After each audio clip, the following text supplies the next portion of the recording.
Hello, everyone. Thank you for joining us today. I'm Yasmina Greco. I'm with O'Reilly Media, and I will be your host for today's webcast. Joining us today, folks, we have Whitney Quesenbery, and she's going to talk to you about the power of story, creating empathy and connection in our products.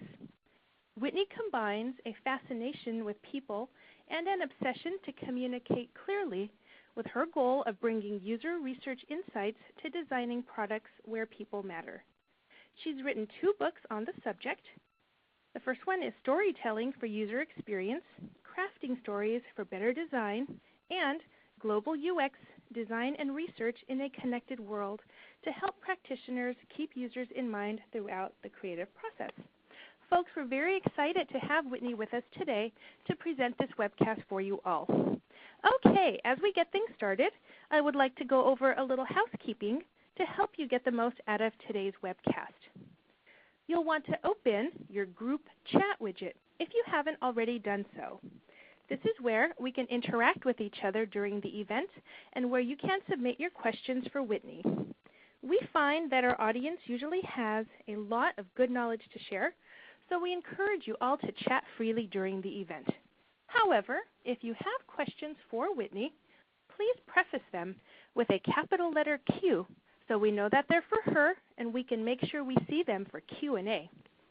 You can also open, move, and resize any of the other widgets. If you would like to tweet from the Twitter widget today, you might need to give it permission to access your account. It will automatically append the event's hashtag to your tweet so you don't have to. And today, folks, our hashtag is storytelling, all one word. If you should have any trouble during the event, please take a look at your help widget. If you continue to have trouble, just post it in the group chat and one of our staff will help you right away. For choppy audio or stalled visuals, try refreshing your window. And remember, the best thing you can do for a good audio stream is to close any apps that could interfere.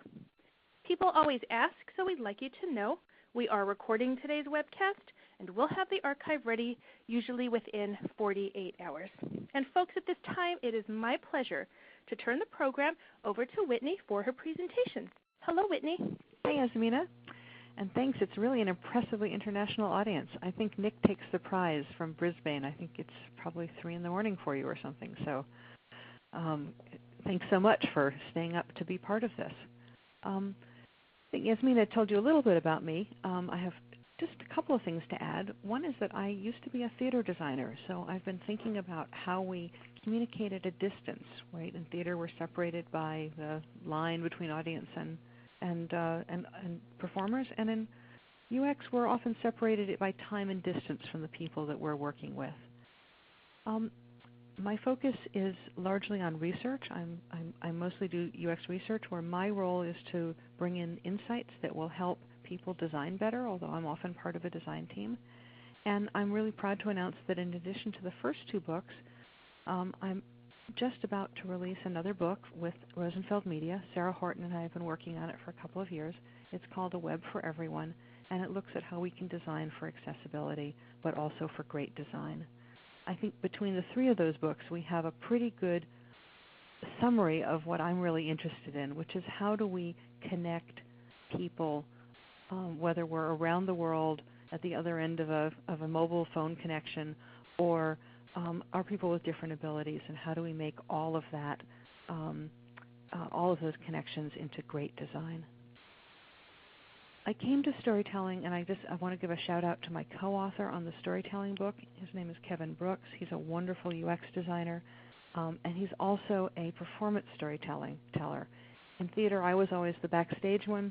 He's an amazing performer, and between us, we kind of covered the whole view of what storytelling might do in UX. I learned so much from him, and I hope to share some of that with you today. So I'm going to start by talking about the ways that stories can fit into UX. I'm going to start a little bit at the high level, and then we'll get down into some more details as we go on. I do encourage you to ask questions. It really helps me know what things you're interested in, and I will leave plenty of time at the end for anything that I haven't worked out.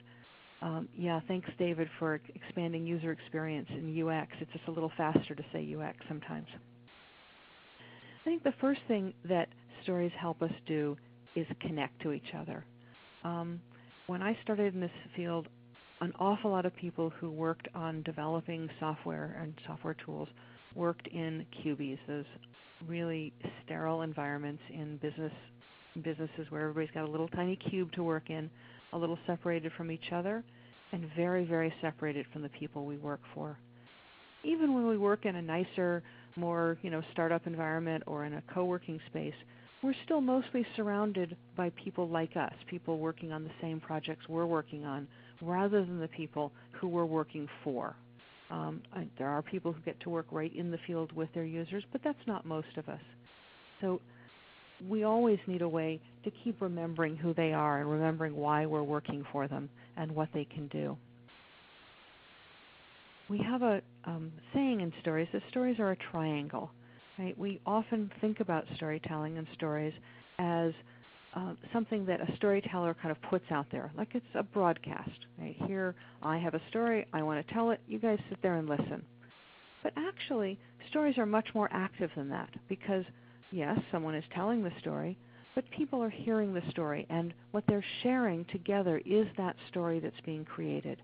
In fact, the job of a storyteller is to help the audience, help the people they're talking to, form that picture in their head. And the most important part of the story triangle isn't just the relationship between storyteller and story, or story and audience, but the relationship that creates between the storyteller and the audience. The thing that is really amazing for working in UX or any kind of development is that that triangle can be expanded and repeated.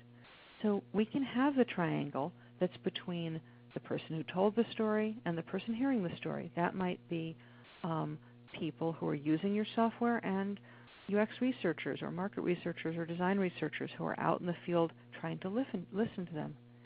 Then there's a second triangle, which is the connection between the researcher who comes back and shares that research with the team. But the really important line that we're creating is the connection between the team and the audience, right? The people who are creating things and the people who will use those things. For the Global UX book, Daniel Zook and I did 65 hours of interviews with people who work in global design. That is design that is intent products that cross cultures, whether those are national cultures or work cultures. And one of the stories we heard over and over again was from people who were on the design or development team who did not get to go do the research. One person told us a story of working on a product that was designed for China, being built in Oregon. And the team had gone out and had done great work to bring back, and they'd built a room in which they had photographs and artifacts and comments, and the whole team had kind of dived into this work. And as the person we were talking to told us this story, he slipped into first person and started talking about how things he knew about the users in China. And we suddenly realized that this was a huge moment because here's someone who had not been to China. He had never been there. And yet he was able to feel connected to the people he was designing for through the stories, the visual stories, the spoken stories, sometimes audio, little clips, the imagery that the research team brought back. So that ability to create a bridge is a really critical thing. And maybe one of the things that stories does better than anything else. I told you that I worked in theater, and I want to just talk a little bit about what happens in a theater performance because I think it has, or theater design, because it has great analogy to what happens in software design, UX design. First of all, theater is created usually by a team. Now, just like there are pieces of software or tools that are built by one person alone in a room, there are certainly things that are built by one person working alone in a studio. But most of the time, there's a team. There are directors. There are obviously performers. There might be musicians, set designers, lighting designers, costume designers. We might think of that as the developers, the IAs, the UX designers, the graphic designers, the researchers. And their job is to come together to create one story. to bring the vision that starts with the script, which you might think of as a product idea, that's interpreted by the director, who we might think of as the product lead, but where everybody's work is combining together to support that whole. The picture you're seeing is a sketch that the set designer did for an opera that I lit. It was a one-woman opera, sort of an interior narrative of a young woman. And for me, it's a really big moment because it's one of the first times that when we got to the actual, looking at the real stage, that the picture we built on the stage totally matched that vision that the set designer sketched out. The other thing that's really interesting is to think about what happened when we put the performer into that space. She wasn't part of the original design team. Right? She came in later. She was busy learning her part of the role of the project. And she walked into that space and said, oh my God, it's a playground. I can do amazing things here. The thing that she's sitting on is a kind of half wedge of cheese that she could tip and balance on. And she started playing with it and figuring out how this set could help her bring more to her performance. So it became a place where each person's work amplified the others. As a lighting designer, I was one of the last people to add my work, because it only happens live on stage. And so I could see where she was sitting and how she was angling and what she was trying to create, and I could help boost that. That kind of teamwork is how you create a story altogether. But you have to know what that story is that you're creating to make that happen.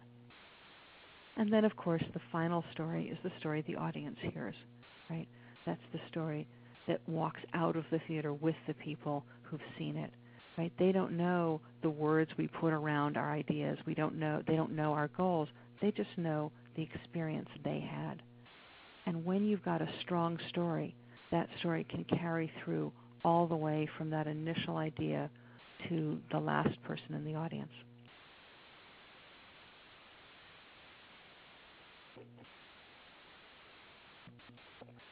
The other thing that's really interesting about stories is that stories change us.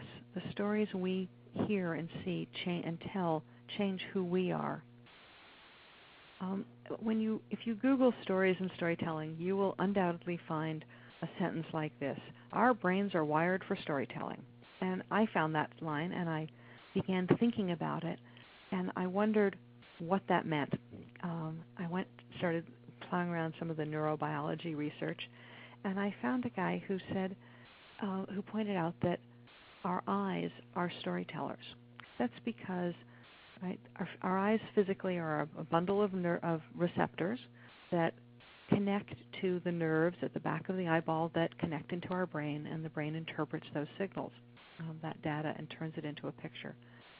But where the nerves go through the eyeball back into our brain, there's a little blank spot. There's actually no receptors there. And you might think, oh, it's a little tiny spot. It's not a big deal. It's actually a really big spot, although it's a small area. If you look at it as an arc, the very center of our vision is actually blank. So that means that we are constantly interpreting and filling in and trying to make sense of what we're seeing by filling in the gaps between the data that we get. How we tell that story to ourselves is part of how we become who we are, how we interpret the world, and how we become part of that world. So stories change how we think. I was reading a book by Timothy Wilson called Redirect, and he said our experience of the world is shaped by our interpretations of it, the stories we tell ourselves. So the key to personal transformation is story transformation.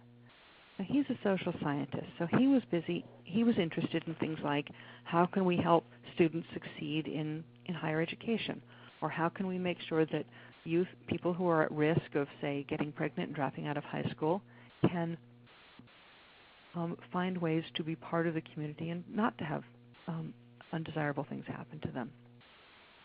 And he did some experiments where he actually took people who were in a risky situation and helped them shape a story where they could see themselves as successful.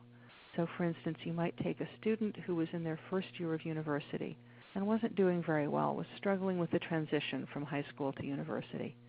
And their personal story might go like this: I'm just not cut out for this. I'm going to drop out.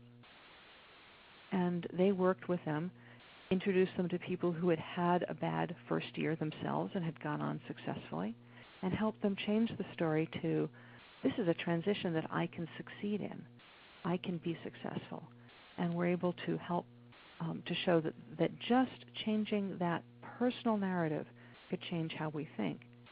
Now, I think this is kind of similar to gamification, right? That gamification, that all of those techniques are really about helping us create a story.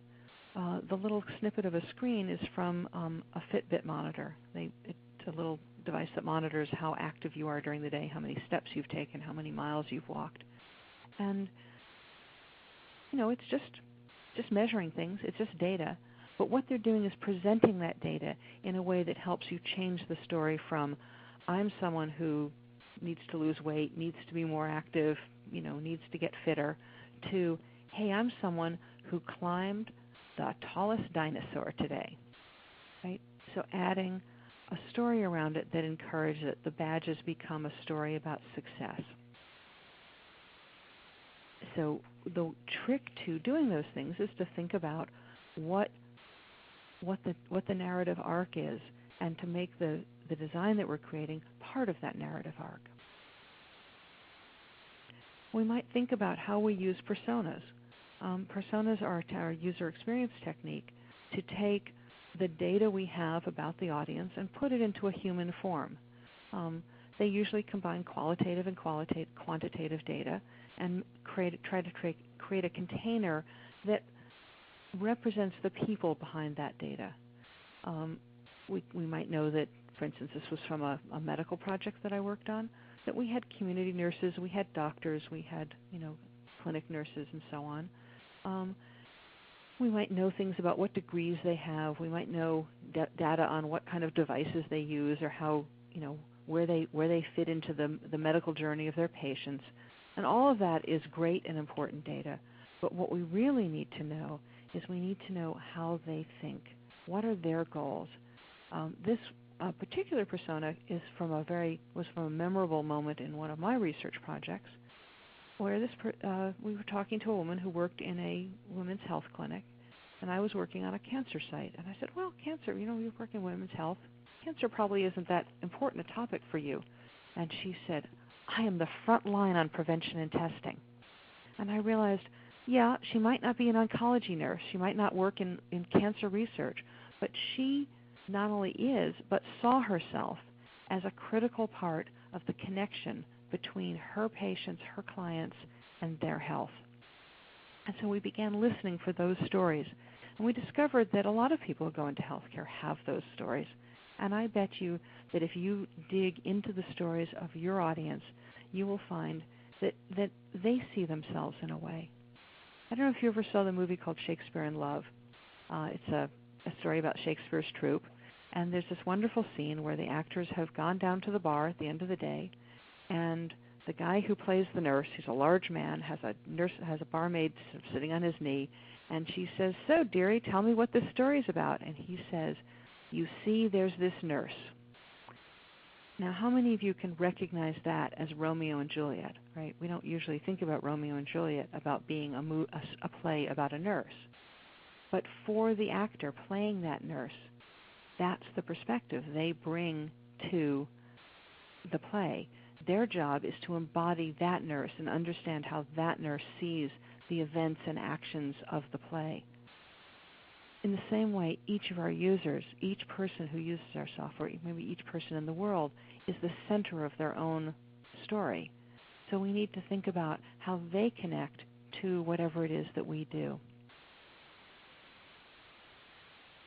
So that's how they bring it to life. The other thing that stories can do is they can add the emotions and the imagery and the context to the data.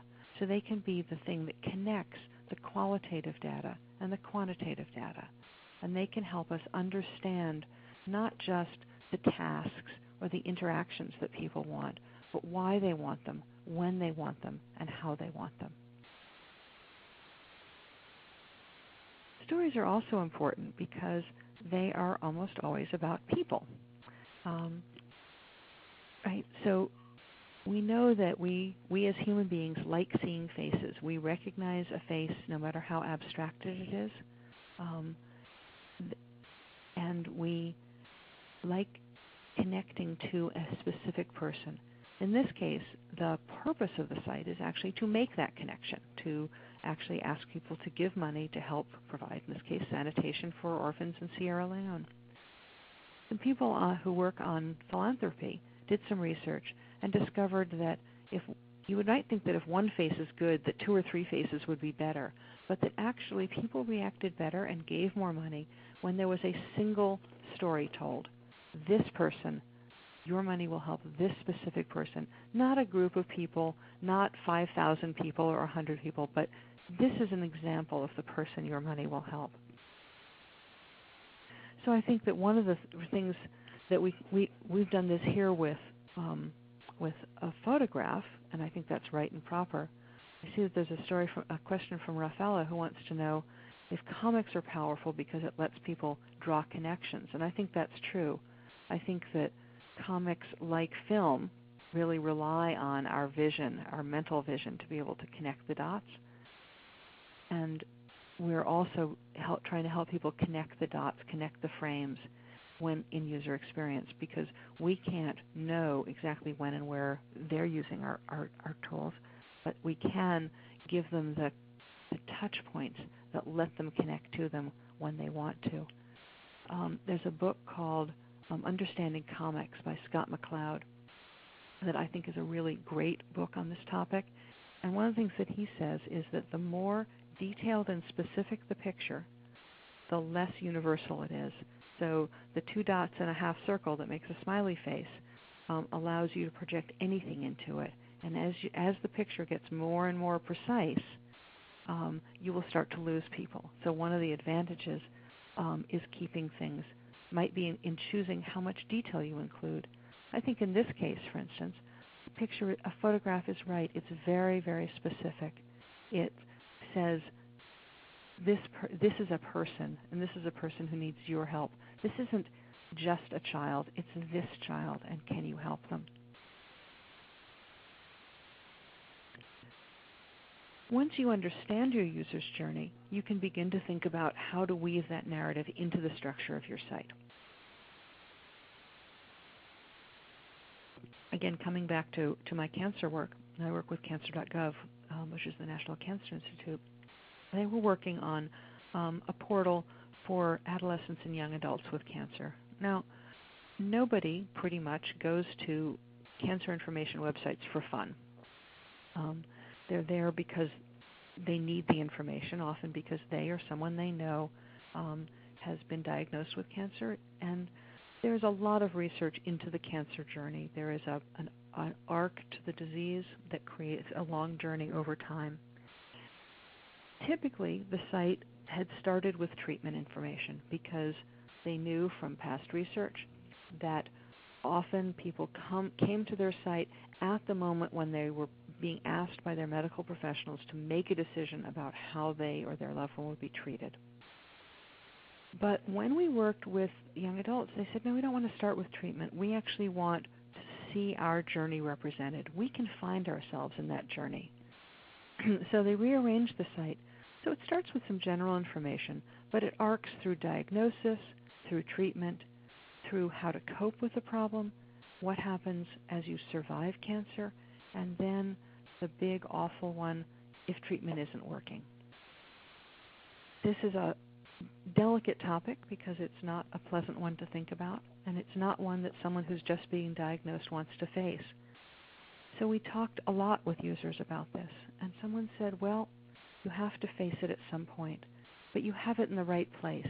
It's the thing that isn't surviving.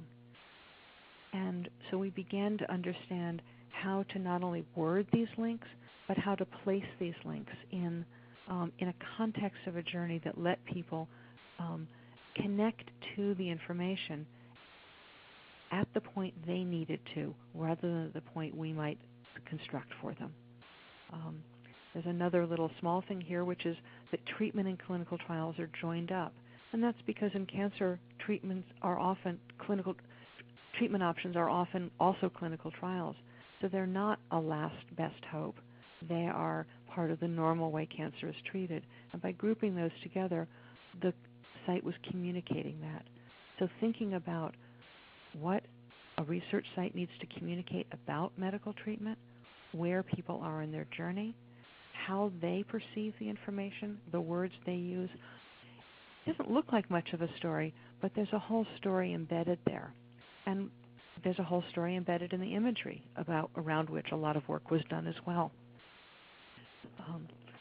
So when you put all that together, you end up with something that isn't just abstract. This isn't just data that we're putting out. This is an implicit story that happens over time across people, across devices, and across places.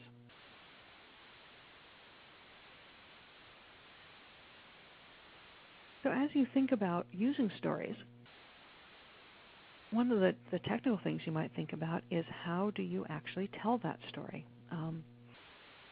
There's been a debate for a couple of years that goes on in the background in the UX community around personas, and should personas be written in first person or in third person?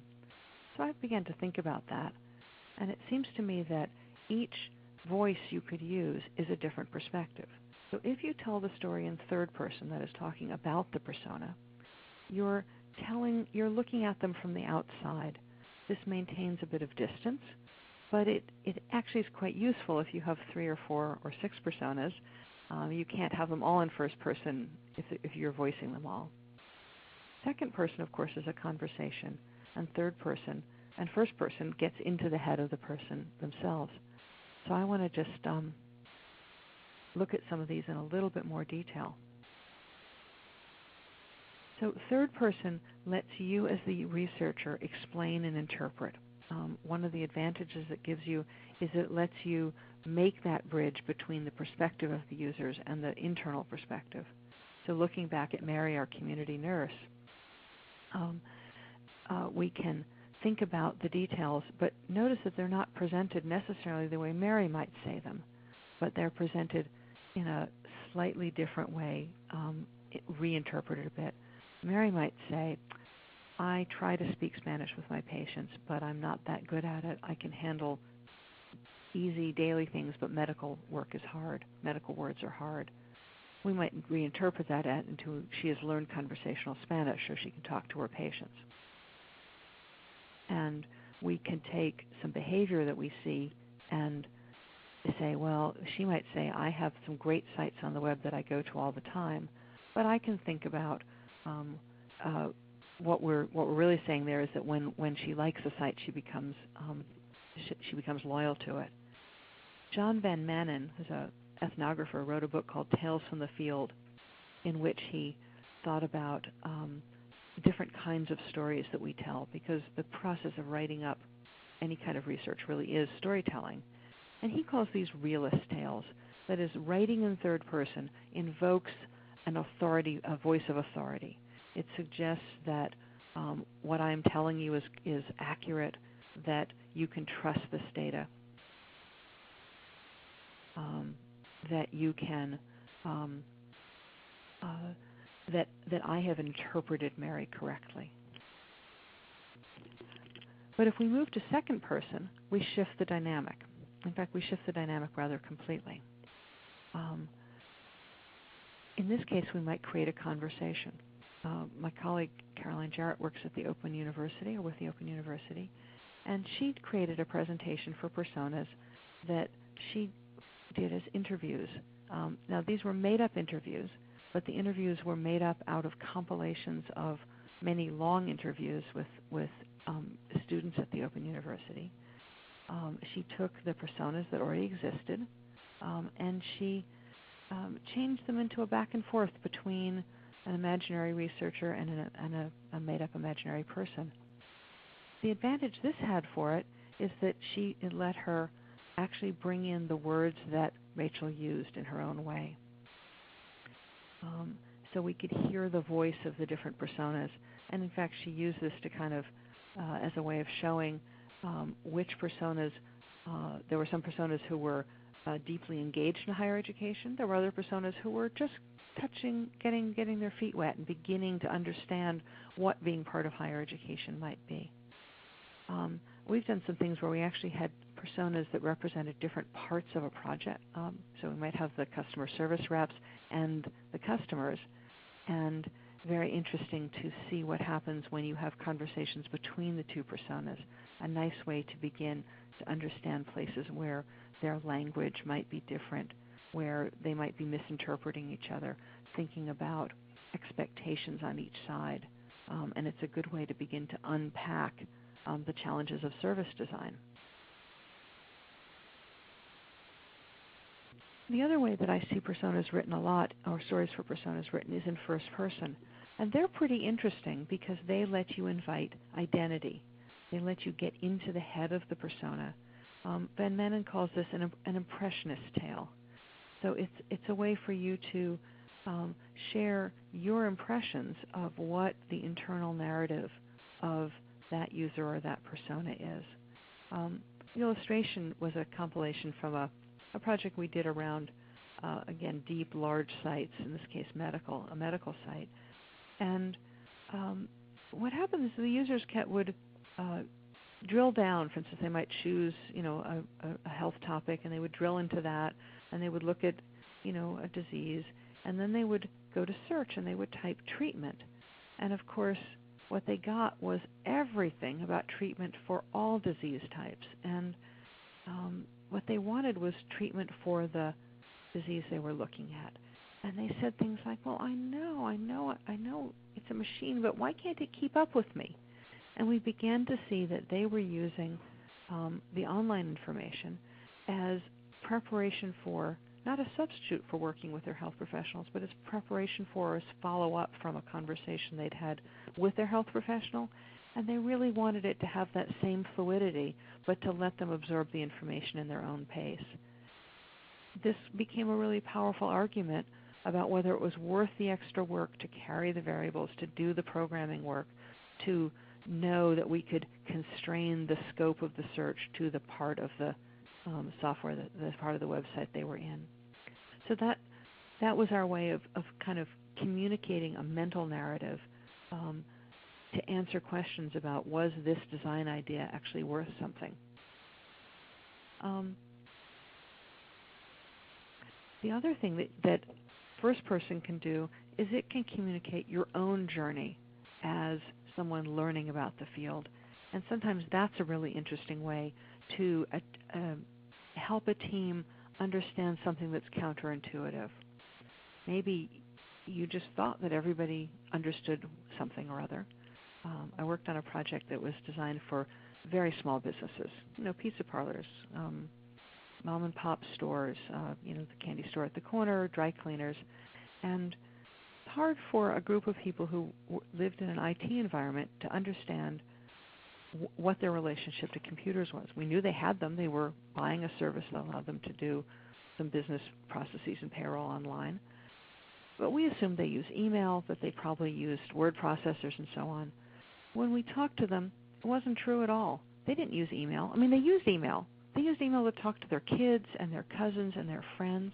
They didn't use email at work, because at work they were shoulder to shoulder and they talked to each other, or they pinned a note on the person's bulletin board, or taped it to the cash register. But they didn't use email to communicate in their normal daily work. So when we said things like, well, our service works just like an email chain, they didn't know what we meant. And so the way we presented this to the team was, instead of saying, team, you're all wrong, these people aren't like that at all, let me tell you what they're like, we actually used the lens of our own experience of understanding the process. We actually acted it out. It's called informants, where you're sort of doing a performance to share information, to kind of show what the problem was. The same thing happened in a project I worked on for hospital management, we kept talking in our use cases about how there were these two roles. There was the reception desk and there was the scheduling desk. And these were two different people and they had two roles. And it wasn't until we actually thought about a real doctor's office that we realized that this was often, sometimes it was one person pushing her chair from one computer to another, and sometimes, but most often, it was two people sitting arm's length from each other. So the question of what kind of messaging system they needed, you have to think about what kind of environment they were in. It wasn't just about abstract messages. It was about how you remember from day to day, which things will you act on now. And we could use stories to create that context, to show how that worked. Okay. So let's talk a little bit more about how stories can be building blocks in our work.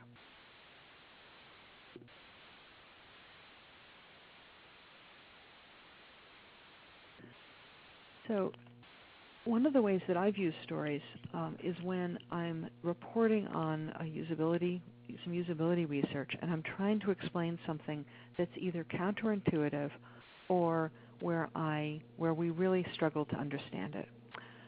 This was an example, again, from the cancer site, which is easy to talk about because it was a public project. We knew that there was a lot of circular navigation. We could look at the site analytics and the search logs, and we could see that people were cycling through the information from a specific cancer homepage back to the homepage, but we didn't understand why it was happening until we began to watch people. And we finally had one participant in a research test who had a really clear and very precise example of this. And it was sort of an aha moment, because it turned out that when they came to the home page for the cancer type, the content was actually taken out of a printed booklet. And in the introduction to the booklet, it said, "You can find out more at cancer.gov." And we weren't thinking about the fact that this first link on the page, the very first link, said, "Find out more." And they went, "Yeah, I want to know more." And they clicked on that link, and they were back at the home page. And we began to see that they weren't making mistakes. They were doing exactly what we told them to do.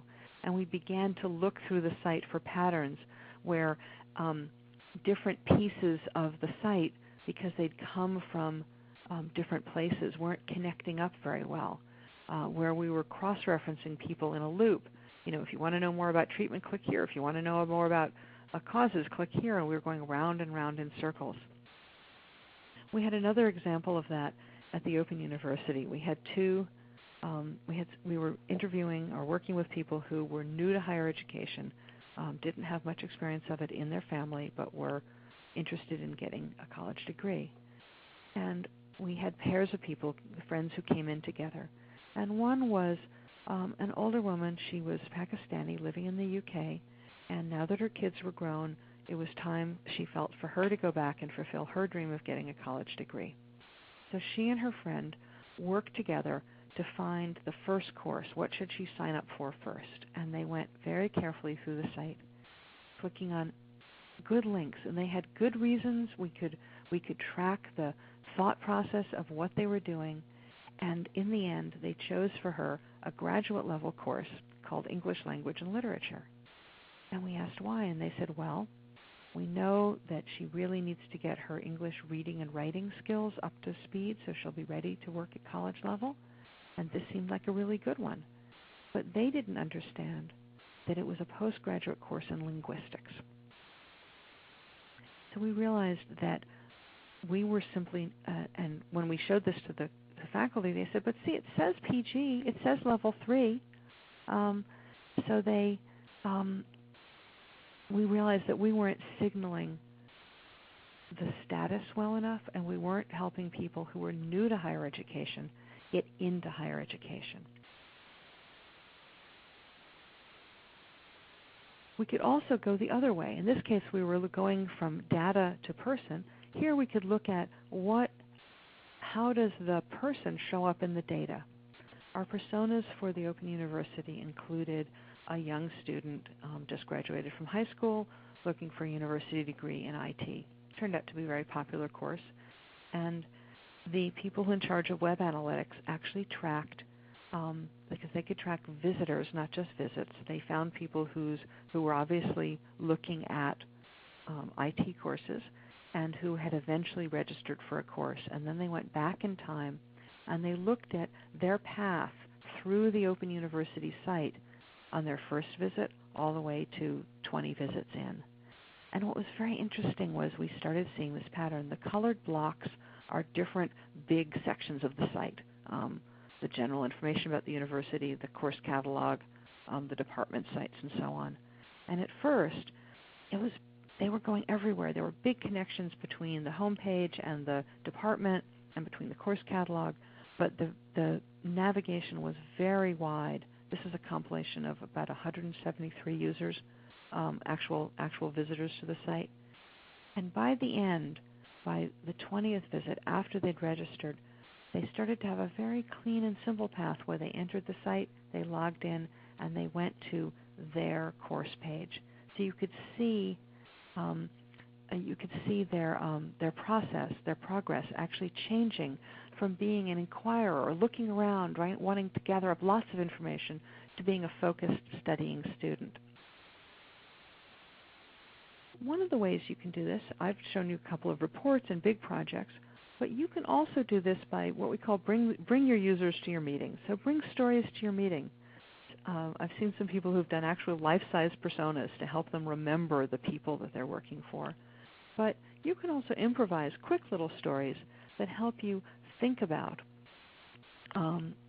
exactly what's happening.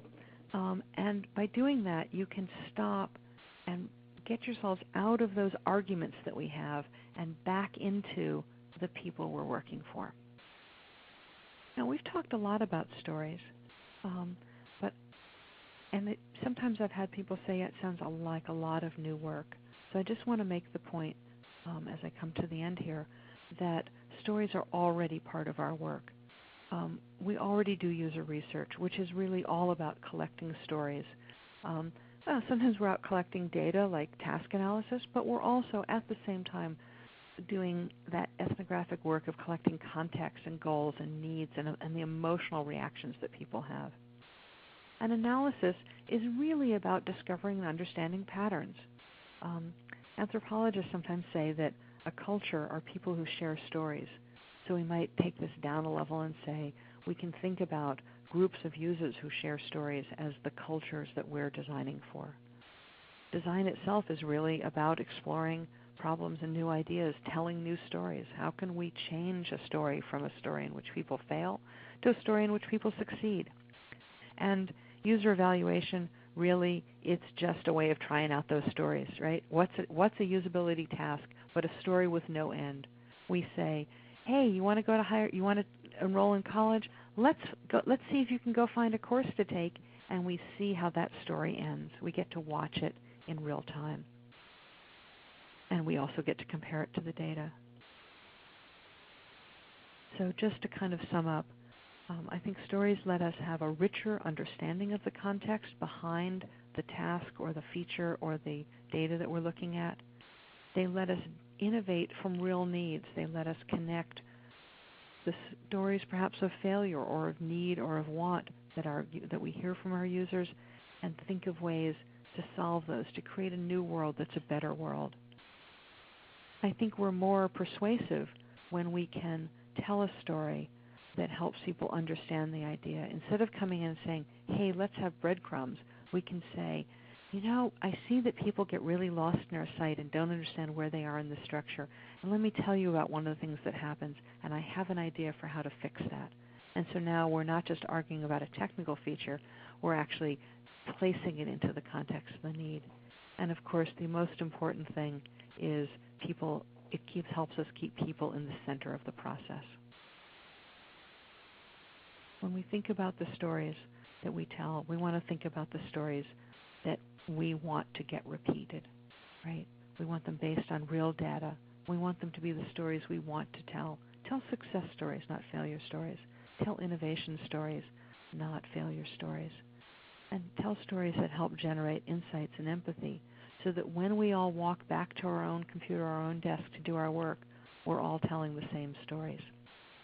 Okay, I see that there have been a lot of questions going by, and it's really hard for me to connect to both of them. So let me see what we've got here. Okay.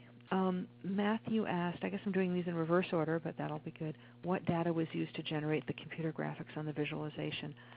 I'm sorry, I don't remember it. It was an academic project in the UK. It was a very impressive tool. I'm not a very numeric or quantitative person, and I really loved the way I could see the thickness of the line told me the path, and I could really see how people moved from island to island.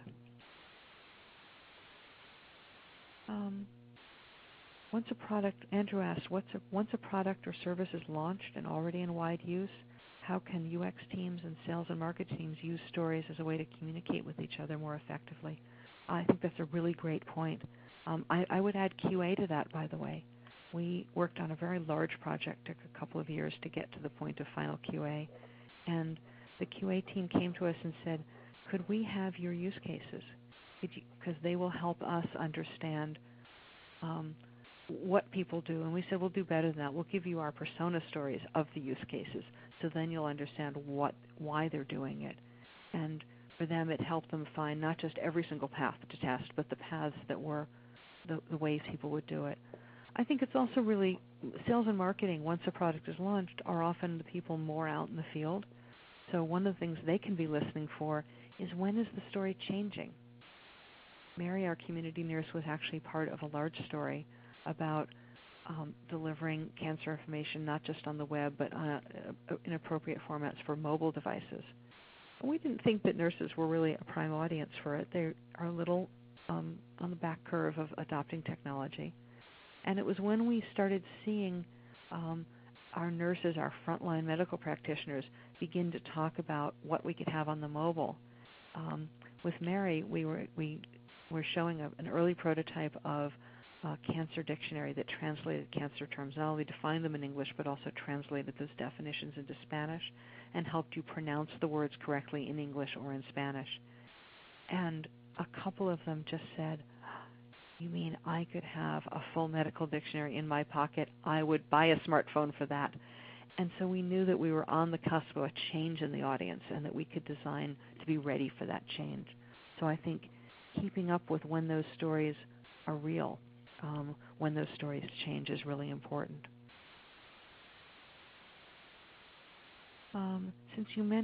Gary asked, since you mentioned the problems with assumptions, any experience combining storytelling and lean UX which calls out assumptions up front? Oh, absolutely. I think that exposing those assumptions is really critical. I've heard this from a number of people who do cross-cultural ethnographic work, for instance, taking product teams into new product markets, like taking a team to India or to Brazil or to China for the first time. Those assumptions are in the room. They exist. They're in our heads, and they are affecting how we think and talk. So getting them out on the table is really important. Sometimes I'll ask a team to write a story or sketch out a persona even before we've done any work, just to hear what they're thinking. Because once we know, then we can learn whether they're right or they're wrong. I worked with a team once where I came in to do some user research for them, and they said, oh, we know our audience really well. We can write personas without all this research work. And I laughed. But actually, they did know their audience really well, and we were able to use the research to show, A, that they did know them well, that they had a pretty good picture in their head of who their users were, but B, that they weren't actually designing for that picture. So their gap wasn't about knowing their users. Their gap was about knowing how to make use of what they knew. So whether you're drawing a first picture as a straw man to either confirm or adjust it, or whether you're taking the pictures, the assumptions of what you did build your software for, and trying to make sure it's still holding up over time. Because especially if you're doing a product that's designed to change the world, the existence of your product in the marketplace will change the marketplace. So you need to think about that as well. Let's see. David asks, can you tell more about telling one story and one person a picture at a time? Can I tell 3 stories in a row as long as I keep them separate? Should I tell only one story per presentation? No, I think that it's okay to tell multiple stories. I think the important thing is to make each one as crisp and as clear as you can, so that they're not in conflict. About persona sets, we talk about this a lot, which is if you're going to have more than one persona, what differentiates them? I heard a wonderful conversation at a conference in Toronto, outside of Toronto, called Flexible, where the speaker said that personas should represent tensions in your audience. So in the cancer world, there's a tension between patients and medical professionals. In the higher education world, there's a tension between people who are already in higher education and people trying to figure out how to get into higher education. The tension might be between people who love exercise and people who know they need it but really kind of hate exercise. So sometimes telling 2 stories could give us an example of the 2 extremes and maybe the middle. So we can think about how does Fitbit or any other of those exercise monitoring tools help someone who's already a bit of an athlete get better? Or we might think, how can it help someone who's a bit of a couch potato become less potato-like? So I think the question of how many stories and how they're related really depends on the context of what you're telling stories about. Gary asks, how can we introverts become better at both crafting and telling stories? I have to say I'm a bit of an introvert myself. I often write my stories, or I put my stories into presentations as opposed to performing them.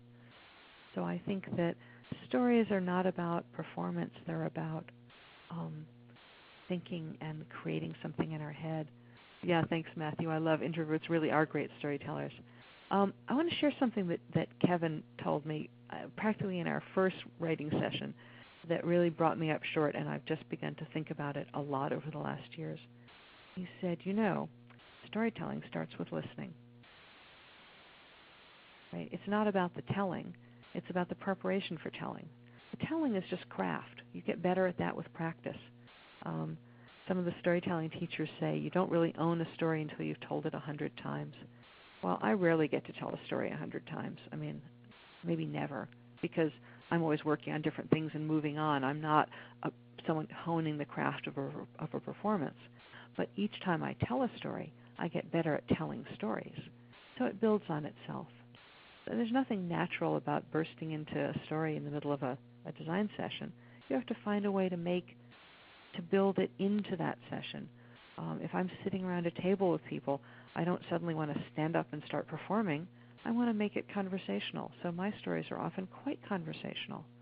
Or they're told in a kind of 1-frame slide or a 2-frame cartoon. So it's what's the problem? We describe the problem. Here's a possible solution, and here's an outcome. So we can think about where we are, where we want to go, or how we might get there, and where we want to go.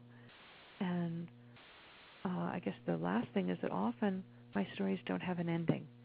My stories are stories of possibility, and the team itself creates the ending to that story. The product we design is the ending to that story.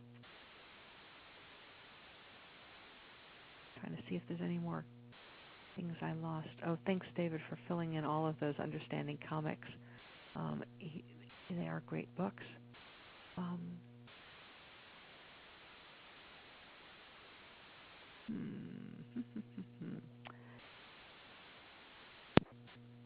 Let's see. Yeah, Juan, great comment about focusing the energy and making the story more important. Right? When I work with a design team, my opinion isn't the important one. My role as the person who spent hours and hours listening to users is the really important thing. And all I'm doing is channeling those voices into the room. And that takes a lot of pressure off of you as a performer, or even as someone who has an opinion, because you're not there. Well, you are representing yourself, of course. You're always present yourself.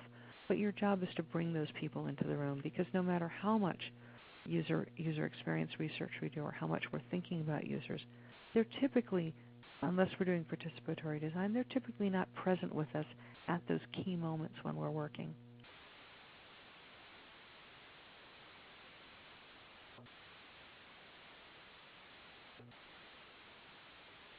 Yes, stories without an ending, we call them brainstorming stories. So they're a story that kind of ends with, and so then we, right? So we can create a story that launches other questions, and sometimes those questions lead us back into the research or lead us back into the data because they expose the gap.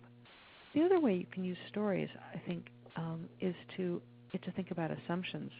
I got an email from someone who was working on a new product, and he had written personas that were kind of his way of interpreting what the product manager had told him we were working on. And he took those to the salespeople, who were the only people out in the field at that point, to get them to validate them and try to get them to add a few extra details. And he said, they all looked at him and said, we don't recognize any of these people. And so he went back to his boss and kind of called a meeting and said, we need to think about the fact that you are designing for an idea that they don't see in the field. And it opened up a whole process within the company. Do you ever ask users to tell me a story about as a technique to get feedback? Oh, absolutely. There's some formal names for them, like critical incident review.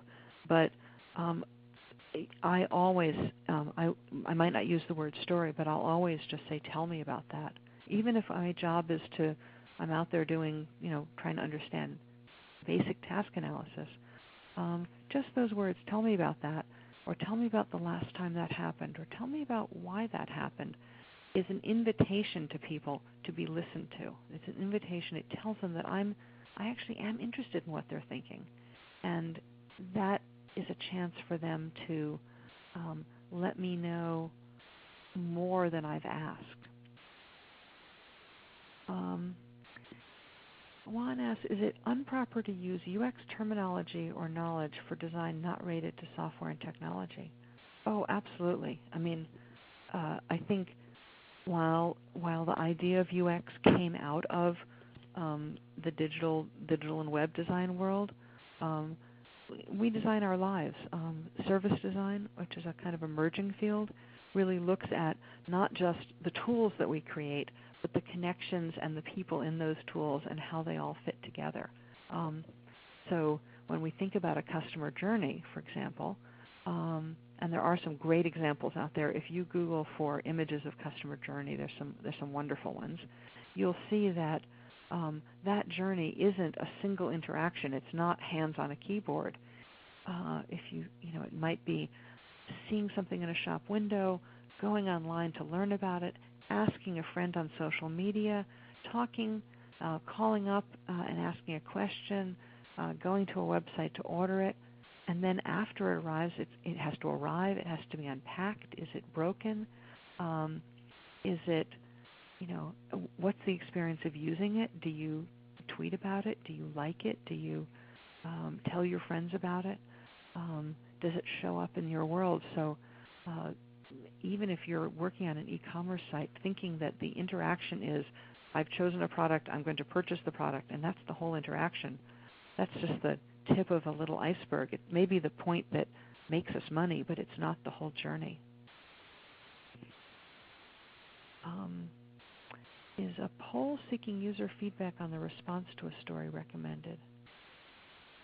Oh, Richard, I'd love you to write a little more about what you're thinking, and then I'll cycle back to that, because I do think that having ways to go back and validate stories and get people to say, yeah, that's me. I recognize me in that story, or that's a situation that happened to me, is actually a valuable technique, because it lets you solve one of the problems of qualitative work, which is qualitative work lets you go deep, but it doesn't tell you how frequent or how prevalent that story is.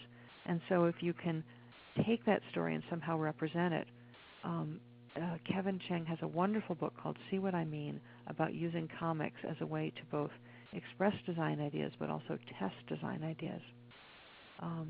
And I think it picks up on this idea of the sketchiness of a wireframe, the sketchiness of a comic, allowing people space to enter that world and to begin to color it in with their own perspectives. Tell us more about the company that knows their users but not designed for them. I see this happening often, especially in small companies that have been formed by someone who was deep in the field and thinks, I have a better idea. But it also happens at big organizations. The Open University is certainly one. And hi, Elisa. I think they knew lots of things about their students and their inquirers. What they didn't know was how to create a design that embodied that. I think National Cancer Institute struggles with that problem as well as an organization of people with very, very deep knowledge. Many of the people were practitioners, they were researchers, they work in the field. People go into cancer advocacy because they have been touched by cancer. So this is a world where people really know the world, but sometimes knowing that world so deeply makes it hard to project out to people who don't know that world well, or it makes it hard to think about how to design for that world. We actually use participatory design to expose some of that at the Open University. For instance, we brought some students in, and we had cards that represented sort of every link you could get to from the home page, and it was a pretty darn big stack because there were a lot of drop-down menus. And we asked them to take them and arrange them into piles of things I needed to know before but don't need to know anymore, things I need to know on a regular basis, things I never needed to know, and things I don't even know what they are. And then we took the first two piles and we said, here's two big, we gave them big flip chart pages, and we said, let's design, put anything that goes on the home page aside, but let's think about which things go on your personal student home page. And they made a pile of them, and then we said, let's arrange them. Here, let's imagine this page is a web page, and this sheet of paper is a web page. And we weren't really asking them to design. We were asking them to communicate conceptually. So one student said, it's really about time. I want to know, here's the things I need when I start my course. Here's the things I need to know while I'm working on it. Here's what happens near the end around exam time. Here's what graduation is like. Another person said, what I want in the middle of the page is I want the things, my assignments now. And on the left side, I want things that are interesting that are coming up that I might be interested in. And on the right side, I want what's coming next. So she was creating a kind of concentric rings.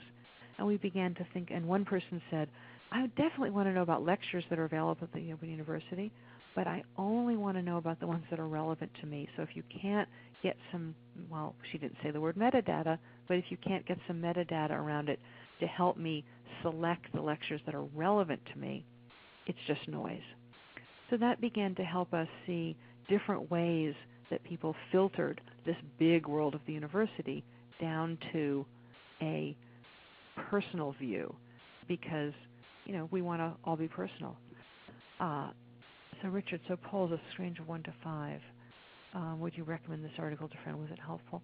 I think that polls like that, or things that try to quantify a response, are useful because they give you a level of quantitative data.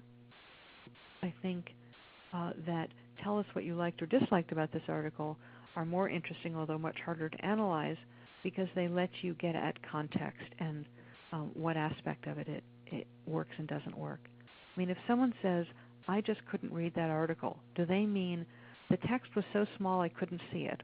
Do they mean the language was incomprehensible to me because it was talking over my head? Or do they mean I was on a tiny screen and it's a big article?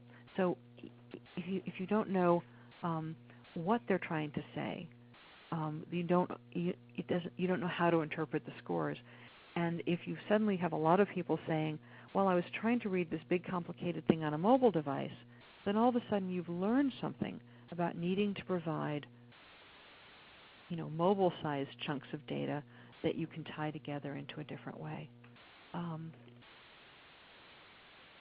Yes, I agree that Made to Stick is a wonderful book about the power of stories.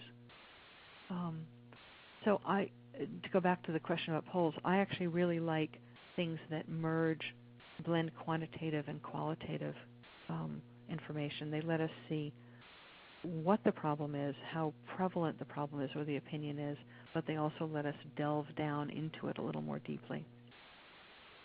Oh, I've just noticed that we are a little past the hour, and I want to check in with Yasmina about how we're doing. Hi, Whitney. Great presentation. No, thank you. It's not a problem at all. And folks, thank you so much for sending in your questions. If you have another one or two, since we have Whitney on the line with us, please send those in while she's still with us so she can answer that for you. And as we give it a moment here to see if any come in, Whitney, is there anything additional you'd like to leave the audience with today?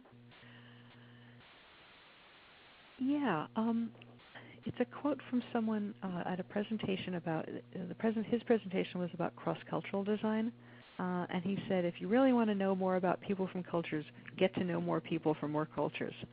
I think that is really kind of the heart underneath storytelling, which is find ways to get to know the people and the context you're working with, and then stories are a way to get that information out of your head. If you're thinking, I can't do this, don't. Just try it. Try it quietly and privately, and build on it. You don't have to, get right to Carnegie Hall in one step. You can learn to practice a little bit. There's nothing, natural about anything we do. It's all techniques that we learn for how we make sense of the big, complicated problems we solve in the tools that we make and in the programs and the sites that we create. So this is just another tool to help you make sense of that world and do awesome work. And with that, we're going to say a very big thank you to you, Whitney, for presenting a really outstanding webcast for us all today. Well, thank you, Yasmin. It's really great to have been invited to our O'Reilly.